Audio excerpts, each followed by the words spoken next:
Welcome to the Bulletin podcast for the Willy Brandt School of Public Policy at the University of Erfurt.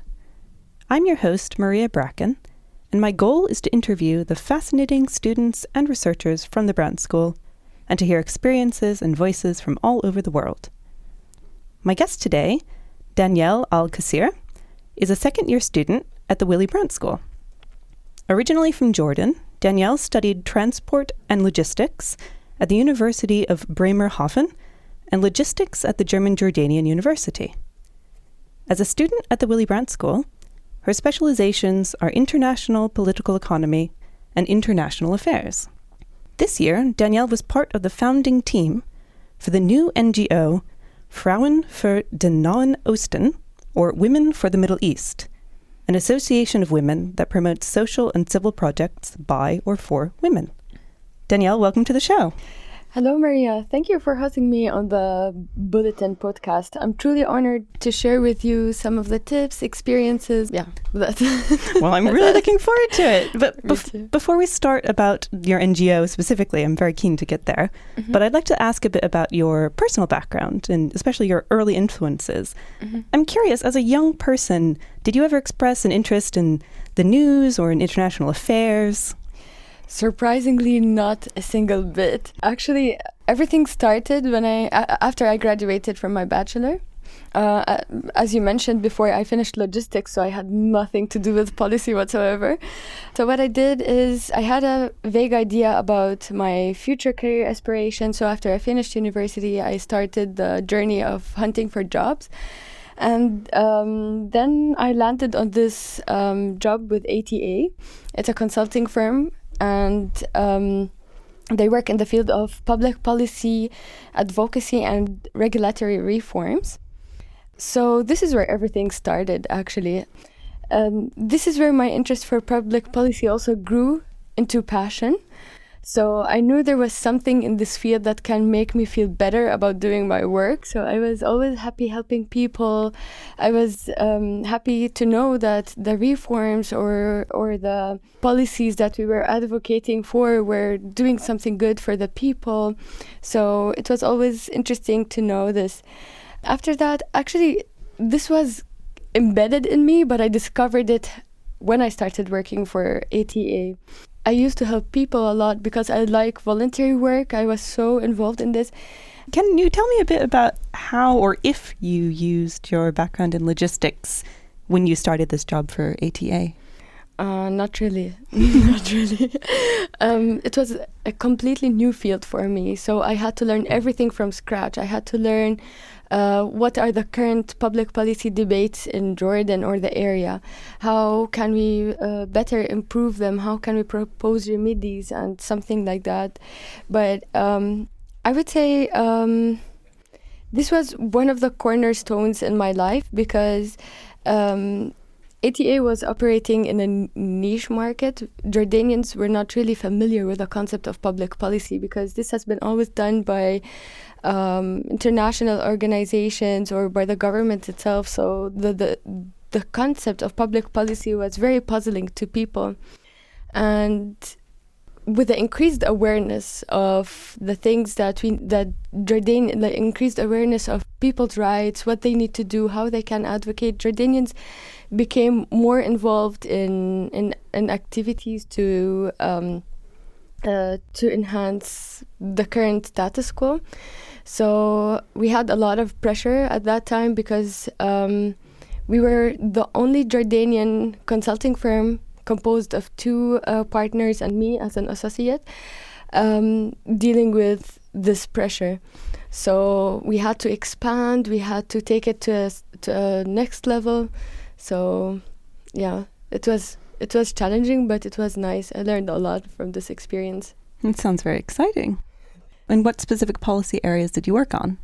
The specific areas that I worked on was basically migration policies. I worked with Syrian refugees to enhance the investment environment for them in Jordan, because as a Syrian refugee, they were not able to access the benefits from the system as the Jordanians, and they always had to have like a Jordanian partner with them to access for instance, on a smaller scale, like to get a car. If they want to get a car, they have to have a Jordanian partner that signs their name somewhere to get the contract, and it doesn't work easy for them. And what we did is we were trying to understand where are the problems, how to propose remedies. We worked also labor policies. After your position with ATA, you worked for IOM, which is the International Organization for Migration, and that was in their Family Assistance Program. What was your role like there? Well, I did not only work for the Family Assistance Program, which was part of the family reunification for Syrian and Iraqi refugees. I also worked for the voluntary return department. So one day I was getting people to Germany, the next day I was like helping people go back home.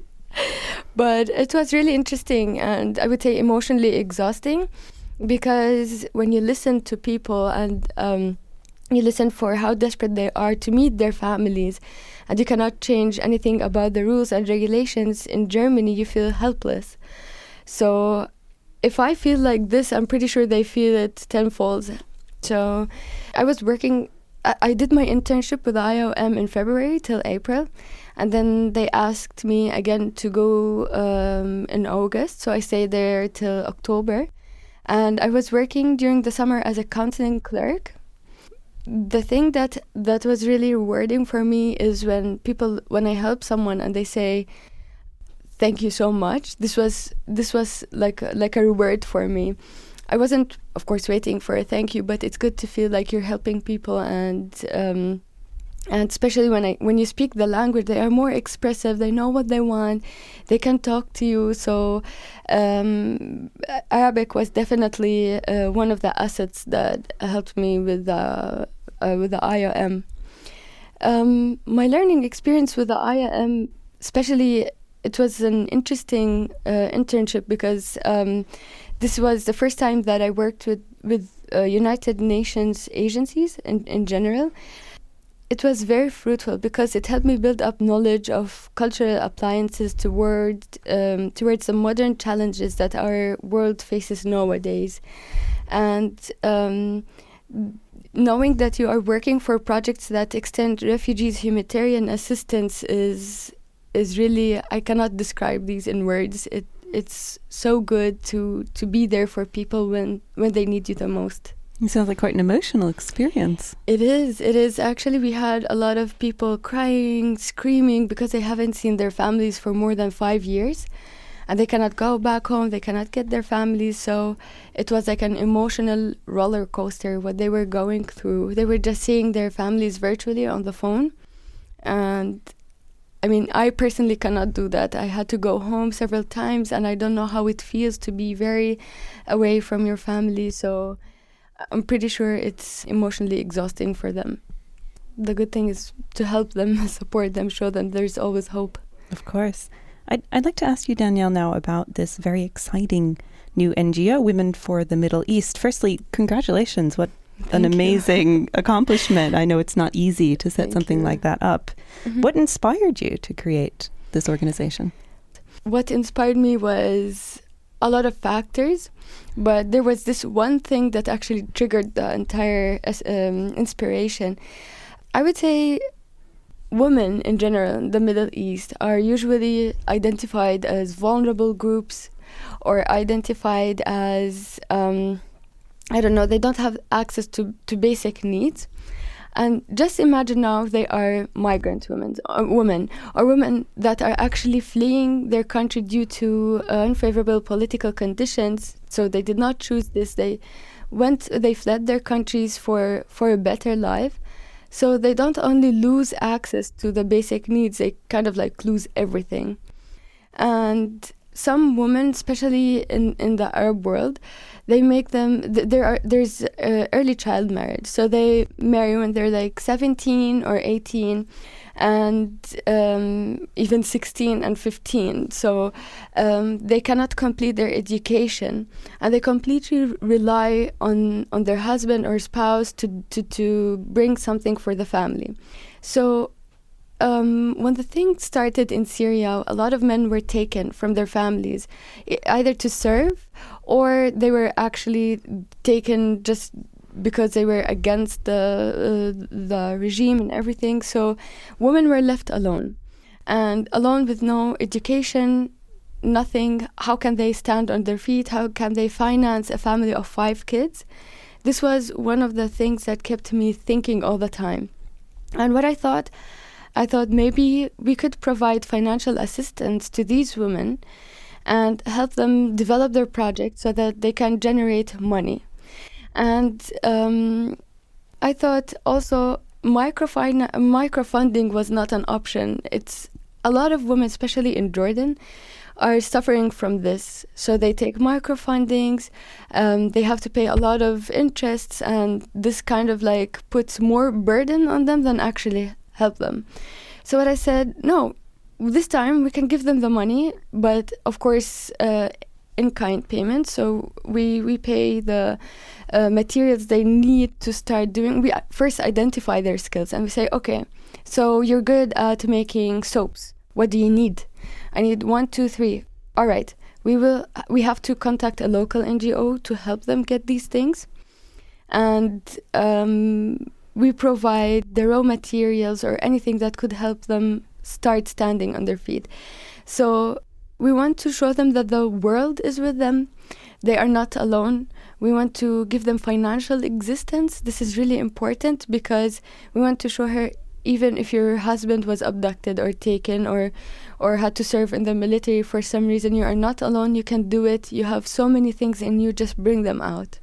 So it's a combination of financial and, it sounds like, social assistance and support. Yeah, exactly. Existence and, the social part is the existence part. We want to show women that they can create their own financial existence. So this was what actually triggered the entire thing. It was only the question of how would she do it without her husband, you know? And then we wanted to show women they can do it alone, even if their husbands were not there. Even if they don't have a high level of education, they still have skills that can help them do money with this. So this was actually the trigger. I'd like to go back to something you said a little earlier on about the combination between these structural, sort of more practical problems that women face and also the problem of the perception of women. Can you talk a bit more about that? Definitely. So the perception of women, I think countries, especially the Middle Eastern countries, are still trying to move to next levels. But there are some things that are trying to keep them from developing.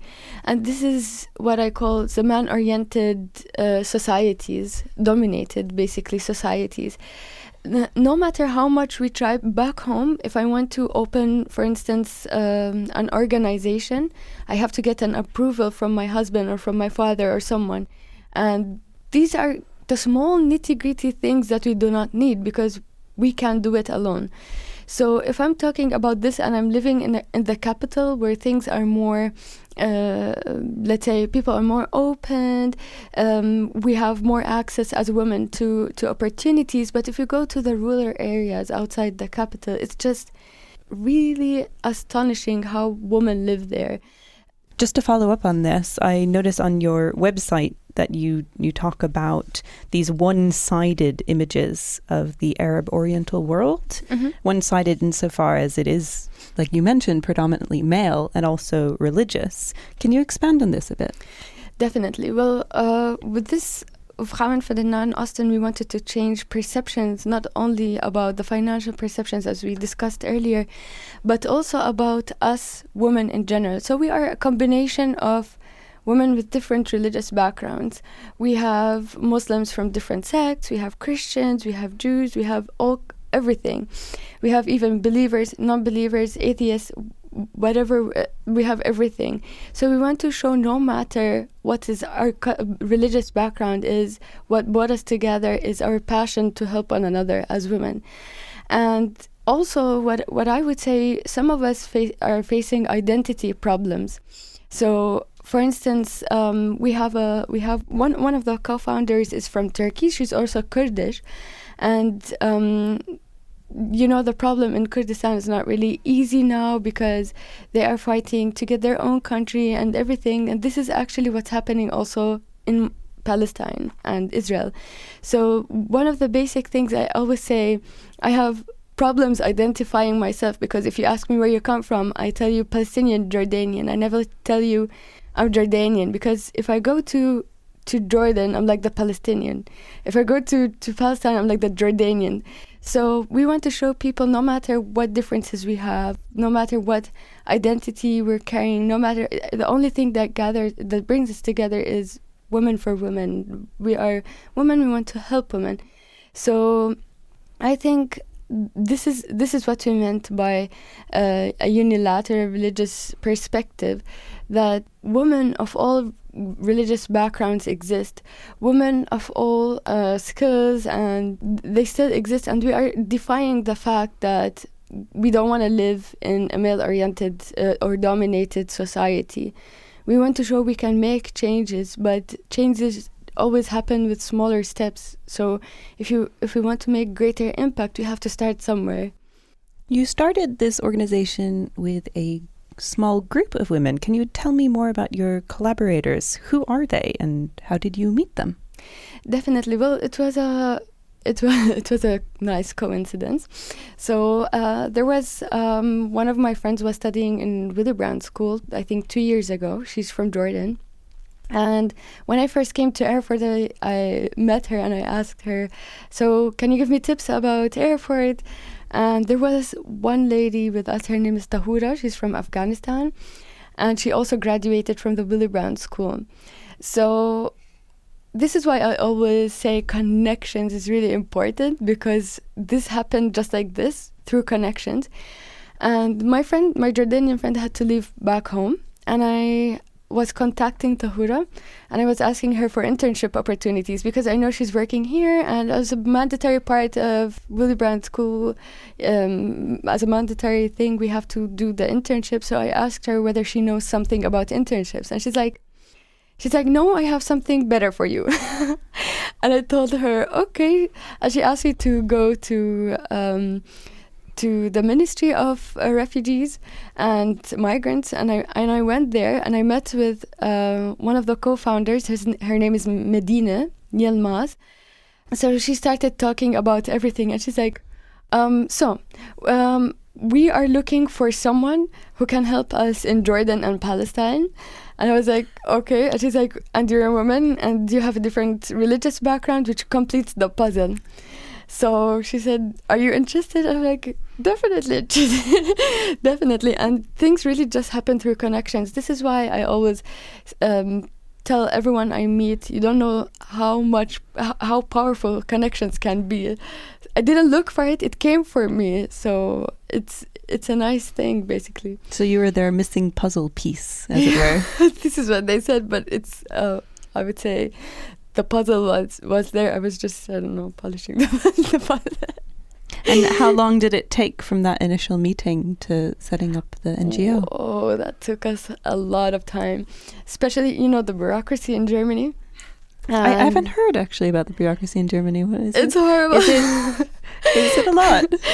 It's a lot of paperwork, unnecessary paperwork. But I understand. The thing is, I understand why they do this, but to be an eingetragter Verein, like a registered association, it was very, very difficult.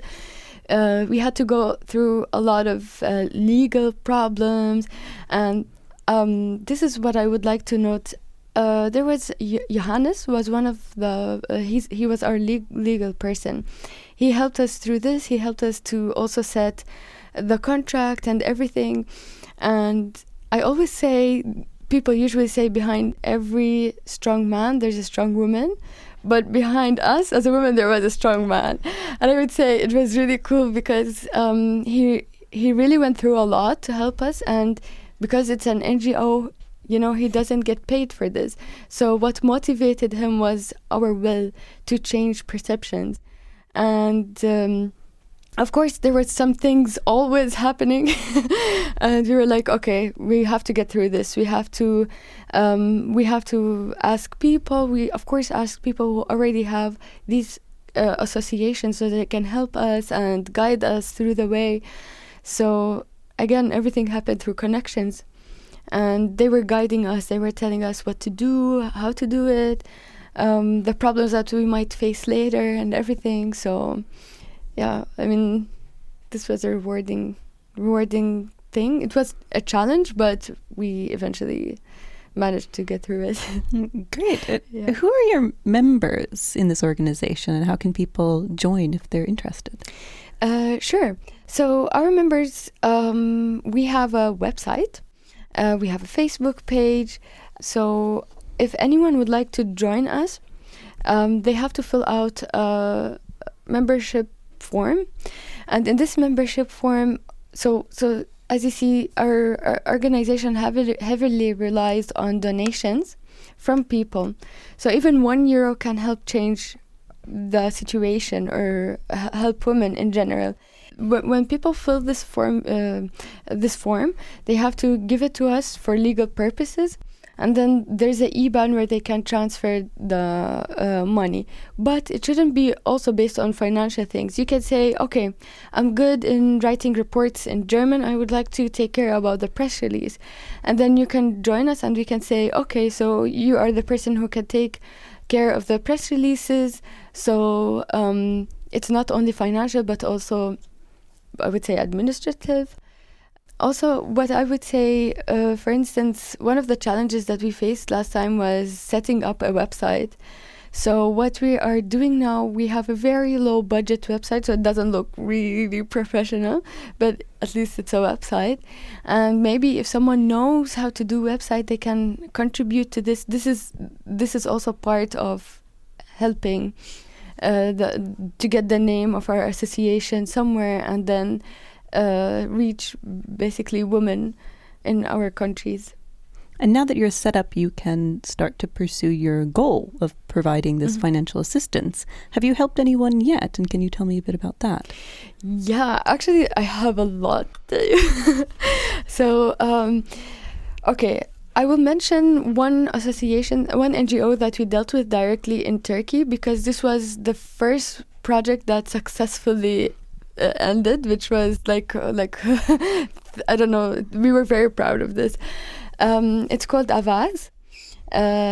So this organization is basically between the Syrian-Turkish borders, and we carried out a project with them called Saura. Saura was the name of the woman who we actually supported in collaboration with Avaz. The nice thing about this project, I'm getting goosebumps. I get so excited when I talk about this. So Saura means in Arabic revolution, and she had a really, really nice name, because we were like, okay, we're going to call the project Saura, revolution. And as the name aptly applies, we want to go hand in hand with many collaborators to fundamentally improve the life of women. So we need someone like her. We need someone who is ready to change this in a revolutionary way, their lives and everything. So Avaz has recommended us to help Saura. Saura is one of the many thousands of Syrian women who was thrown into confusion by the war in recent years. Her story is really emotional, because she escaped Raqqa. Raqqa was one of the cities in Syria that was dominated by ISIS. And the 40-year-old woman she lost her husband, so she was widowed. And actually, she lost her husband in a very sad way. There was a bombing attack in 2014, and he was taken as he was actually kidnapped by ISIS. And her brother has been also kidnapped by ISIS, so that they were like, okay, we need to get out of here. So since Saura left Syria with 2 sisters and nephew because they feared their lives, the 3 women and the nephew found refuge in Ufra, which is a city between the Turkish and Syrian borders. In Syria, Saura worked as a seamstress for 15 years. She's really talented. I think the way she chooses the colors, the way she sews the oriental patterns on the clothing, it's very, very interesting. So we thought, okay, this is a talent that should not be wasted. And when she fled to Turkey, it was difficult for her to, of course, get her things with her. So she left the sewing machine back home. And of course, when someone flees somewhere, they cannot return back and bring these things. So we thought, okay, let's help her financially. And we asked Avas, what does she need? They told us she only needs 2 sewing machines and threads. And we were like, okay, that is very easy. And it wasn't a lot of money. So from the donations we got when we first started the association, we helped her. We got the machines, we basically bought all the raw materials she needed. Yeah, we kind of like, we didn't want her to lose her skill. And since she's alone with her two sisters and nephew, someone had to financially support the family. So she was helping them, of course, in collaboration with Avaz. And we started selling her products in markets. So Avaz was also one of this NGO helped her find networks in the Turkish market. So we started going to garment stores, proposing her garments, and we actually managed to sell it in a really good price. Of course, people started asking for more, which was really interesting because they know how talented she is, and everything back home when it's like handmade, it's really appreciated. And with this money now that she's generating from her project, she rented a small place for her, and in this small, it's like a studio where she can live with her sister and nephew, and it has like a small workshop where she can actually sew and pursue her work. So our partner of us is still giving Saura support and advice. We are helping her also from here. So we are always in direct contact with Saura to ensure that her life is firmly established, and not only for the shorter term but over the long run. And Avaz was one of the example of collaborators we successfully dealt with. We are currently pursuing projects in Afghanistan and Jordan. That's an amazing success story. Yeah, it gave me goosebumps because we managed to change her life. So she was also very helpful with us, and the local NGO of us was also very proactive. They were helping us because we needed them. We needed a local focal point. It must be challenging to identify the beneficiaries from so far away. How do you find people who you can help? Yeah, this is why we want local NGOs, because they know more about the situation back home. So now I'm trying to do this project in Jordan, and what we usually do, the procedure is to post a tender, and people have to apply for this. Organizations, especially NGOs with the right competencies, right experience, and they say, okay, so we can do this, we can do that. So they are, why we want them is because they know better than us, because we are here and they are there. So we kind of like trust them to choose the beneficiaries. So your organization is based locally here in Erfurt. Mm-hmm. Do you have any events that people can come along to if they want to participate? Definitely. Well, not till January. We have nothing planned. There was an event in the Frauenzentrum next to the Domplatz. What we did is we basically we did it in collaboration with BIZ.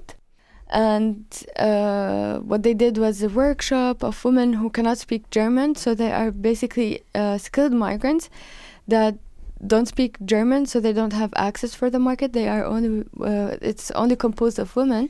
And what they did was they sewed really nice. You could say they are small bags. You can use it for various purposes, and we sold it starting from €5. So a lot of people were donating more. They were giving 30 or even 50 because it was like, it's first handmade and it's made by women and they want to support our cause. So we collaborated with BIZ to help these women. So basically the donations that we raised will be supporting these people. And this is the only thing we've done recently, but we have bigger plans for January, I would say. Nothing planned yet, but like we have some things in mind. And again, where can people find more information? Your website? Our website is www.ffdno.org, or we are officially located in Bahnhofstraße 15 in Erfurt. We have an email where people can also reach us. It's info@ffdno.org.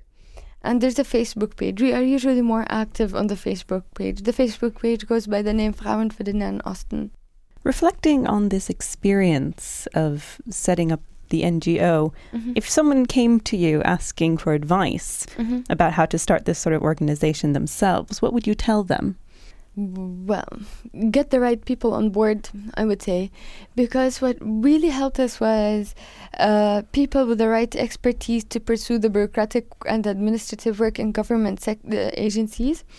We had members from different Middle Eastern countries that have the language expertise to get in touch with local NGOs for the purpose of pursuing the project. We had lawyers, the lawyer Johannes, supporting us. And this was actually it, because it's just the right people with the right expertise. We also have one co-founder. She's from Germany, and since she knows more about these things in Germany, she was such a great help for us. She was like, no, we need to do this, we need to go there. So you need someone who has like more hands-on experience on the local things and how to do them. And one final question. What is your greatest aspiration or your ultimate goal for Women for the Middle East? Well, my ultimate goal is to help change the perspectives of Middle Eastern women that live in societies with many societal and financial challenges. So change will start from them. We should embed change in them so they can recognize, okay, I can do this. I have the skills, I have to educate myself, and then when we do this, we can change the world's perspective about women, Middle Eastern women. Well, that's all the time we have for today. Danielle, thank you so much for joining us on the show. Thank you, Maria. It was wonderful to learn more about both your personal story and the valuable work being done at Frauen für Nahen Osten, Women for the Middle East. And once again, you can find out more about this organization at www.ffdno.org.